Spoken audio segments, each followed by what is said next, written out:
অস্বাভাবিক বৃষ্টি, নদী নালা ভরে গিয়েছে। প্রবল বৃষ্টি না হলে আজ রাতের মধ্যেই জল নেমে যাওয়ার সম্ভাবনা বললেন মেয়র ফিরহাদ হাকিম। প্রবল বৃষ্টি না হলে, আর যদি বৃষ্টি না হয় তাহলে সেক্ষেত্রে জল নেমে যাওয়ার সম্ভাবনার কথা জানানো হয়েছে মেয়র ফিরহাদ হাকিমের তরফে। অস্বাভাবিক বৃষ্টি, নদী নালা জলে ডুবে গিয়েছে। প্রবল বৃষ্টি, রাত ভোর বৃষ্টি হয়েছে। টানা বৃষ্টিতে শহর কলকাতা ডুবে রয়েছে। যদি এরপর আর বৃষ্টি না হয় তাহলে সেক্ষেত্রে জল নেমে যেতে পারে, এমনই কিন্তু জানানো হয়েছে মেয়র ফিরহাদ হাকিমের তরফে। নদী নালা ভরে গিয়েছে, জল বেরোতে বেশ কিছু সময় লাগছে। তারপর যদি বৃষ্টি না হয় তাহলে সেক্ষেত্রে আজ রাতের মধ্যেই জল নেমে যাওয়ার সম্ভাবনার কথা জানানো হচ্ছে। মেয়র ফিরহাদ হাকিম তিনি কিন্তু কন্ট্রোল রুমে রয়েছে। পুরো পরিস্থিতি তিনি পর্যবেক্ষণ করছেন। রাতভর বৃষ্টি হয়েছে, একটানা বৃষ্টিতে জলমগ্ন অবস্থা সারা শহর জুড়ে। আর এরপর যদি আর বৃষ্টি না হয় তাহলে সেক্ষেত্রে এই জল যন্ত্রণা থেকে মুক্তি পাওয়া যেতে পারে। জল নেমে যাওয়ার কথা জানানো হচ্ছে মেয়র ফিরহাদ হাকিমের তরফে।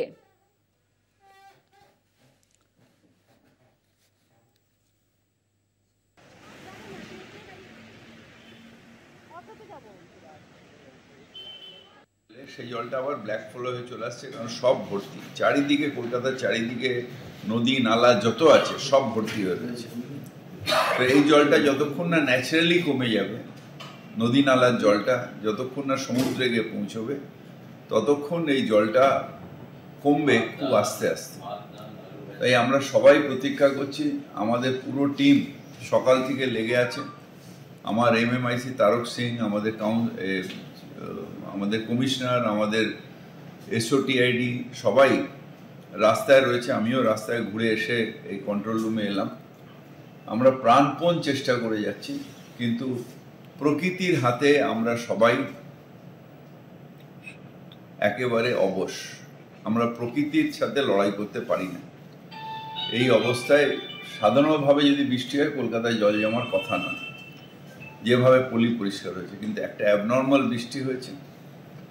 আর মানুষ, আমাদের যে কনজারভেন্সি ওয়ার্কারদের বলবো যে গালিপিটগুলোকে পরিষ্কার করে দিলে যে প্লাস্টিকগুলো গিয়ে জমছে, বা পুজো কমিটির সামনে যে প্লাস্টিকগুলো গিয়ে জমছে, সেইগুলোকে পরিষ্কার করে দিলেও আস্তে আস্তে জলটা কিছুটা হলেও কমে যাবে। অনেকগুলো জায়গায় কমে গেছে অলরেডি। আর আমি বিশ্বাস করি যে যদি আরো প্রবল বৃষ্টি না হয় তাহলে আজকে রাত্রির মধ্যে জলটা বেশিরভাগই জায়গায় নেমে যাবে। প্রবল বৃষ্টি না হলে জল নেমে যাবে এমনই কিন্তু বলা হয়েছে। অস্বাভাবিক বৃষ্টি হয়েছে, রাত ভোর বৃষ্টি, চারিদিকে জলের তলায় গোটা কলকাতা শহর, নদী নালা জলে ভরে গিয়েছে। প্রবল বৃষ্টি না হলে আজ রাতের মধ্যে জল নেমে যাওয়ার সম্ভাবনার কথা জানানো হচ্ছে।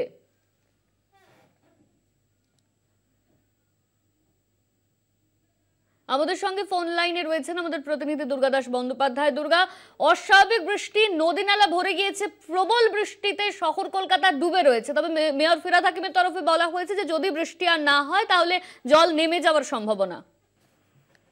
দেখো, একদমই একটা খুব মানে মন ভারাক্রান্ত করা সিচুয়েশন তৈরি হয়েছে। তার কারণ বাঙালির শ্রেষ্ঠ উৎসব দুর্গাপুজো আসন্ন, মাঝে আর মাত্র কয়েকটা দিন বাকি রয়েছে। এরকম একটা পরিস্থিতিতে যদিও এর আগেই আবহাওয়া দপ্তরের পক্ষ থেকে জোড়া এই নিম্নচাপের ভ্রুকুটির কথা জানানো হয়েছিল, কিন্তু এতটা বৃষ্টি হবে গতকাল রাত থেকে যেভাবে মুষলধারে বৃষ্টি হয়েছে এবং বৃষ্টির পরিমাণ যে লেভেলে চলে এসছে, তোমাকে কয়েকটা উদাহরণ দিলে তুমি বুঝতে পারবে। যেমন ধরো, গড়িয়ায় 332 মিলিমিটার বৃষ্টি হয়েছে, যোধপুর পার্কে 285 মিলিমিটার, কালীঘাটে 280.2 মিলিমিটার, তপসিয়ায় 275 মিলিমিটার, বালিগঞ্জে 264, চেতলায় 262 মিলিমিটার, মোমিনপুরে 234, চিংড়িহাটা 237 মিলিমিটার, পামার বাজার 217 মিলিমিটার, ধাপায় 212 মিলিমিটার, সিপিটি ক্যানেল সংলগ্ন অঞ্চল 209.4 মিলিমিটার, উল্টোডাঙ্গা 207 মিলিমিটার, উদঘাট 203.4 মিলিমিটার, ট্যাংলা 201 মিলিমিটার, ঠনঠনিয়ায় 195 মিলিমিটার। অতএব এই ধরনের অ্যাবনর্মাল একটা বৃষ্টিপাত এবং এমন একটা সিচুয়েশন তৈরি করেছে যেখানে তুমি জানো যে আমাদের কলকাতার ভূপ্রাকৃতিক অবস্থান যেহেতু অনেকটাই মানে একটু নিচু এবং গঙ্গার জলস্তরের থেকেও কিছুটা নিচু বলা যেতে পারে, সেইভাবেই শহর কলকাতাতে আজকে থেকে নয়, ব্রিটিশ আমল থেকেই কিন্তু ভারী বৃষ্টি হলে জল জমার প্রবণতা কিন্তু আগেও ছিল, এখনো আছে। এবং এই পুরো বিষয়টা নির্ভর করে হাই টাইড এবং লো টাইড, গঙ্গার এই হাই টাইড এবং লো টাইডের সময়কালের ওপরই নির্ভর করে কত দ্রুত জল নিষ্কাশন করে এটি এই জলমুক্ত অবস্থা থেকে মুক্তি দিতে পারবে কলকাতা পুরসভা, এটা নির্ভর করে। কিন্তু যেহেতু সময় খুব কম ছিল এবং যে সময়কালে বৃষ্টিপাত হয়েছে সেই সময় হাই টাইড চলছিল, অতএব জল নিষ্কাশনের যথেষ্ট সময় পাওয়া যায়নি। এবং পরবর্তীকালে যে সময়ে লো টাইড এলো সেই সময়তে জল নিষ্কাশন এখন 240টা পাম্প সেট অলরেডি অ্যাক্টিভ রয়েছে। তোমাকে বলে রাখা ভালো যে বিভিন্ন জায়গায় পাম্প সেটকে ভ্রাম্যমাণ পাম্প সেট পাঠানো হয়েছে, নিচু এলাকাগুলিতে ছোট ছোট আকারের পাম্প সেট পাঠানো হয়েছে। ফলে যুদ্ধকালীন তৎপরতায় কলকাতা পুরসভা গতকাল রাত থেকে যে কর্মযজ্ঞ শুরু করেছে সেটা অভাবনীয়। কিন্তু যে অ্যাবনর্মাল বৃষ্টি, অর্থাৎ 200 মিলিমিটারের ওপর ছাপিয়ে যাওয়া যে বৃষ্টি, প্রায় 250 মিলিমিটারের কাছাকাছি কোনো কোনো জায়গায় বৃষ্টি হয়েছে, সেই জল বের হতে অবশ্যই সময় লাগবে। তবে যদি আর বৃষ্টিপাত না হয় বা ভারী বৃষ্টি আর যদি না হয়, তাহলে কিন্তু জল দ্রুত বের করে অতি অল্প সময়েতে জলমগ্ন অবস্থা থেকে শহর কলকাতার মানুষকে মুক্তি দেওয়া সম্ভব হবে বলে ইতিমধ্যেই রাজ্যের মন্ত্রী তথা কলকাতার মেয়র ফিরহাদ হাকিম জানিয়েছেন। সম্প্রতি বলে রাখা ভালো যে মেয়র ফিরহাদ হাকিমের বাড়িতেও 1 হাঁটু জল এবং তার বাড়ি সংলগ্ন চেতলা অগ্রণী ক্লাব, তার চিত্র আমরা তুলে ধরেছি।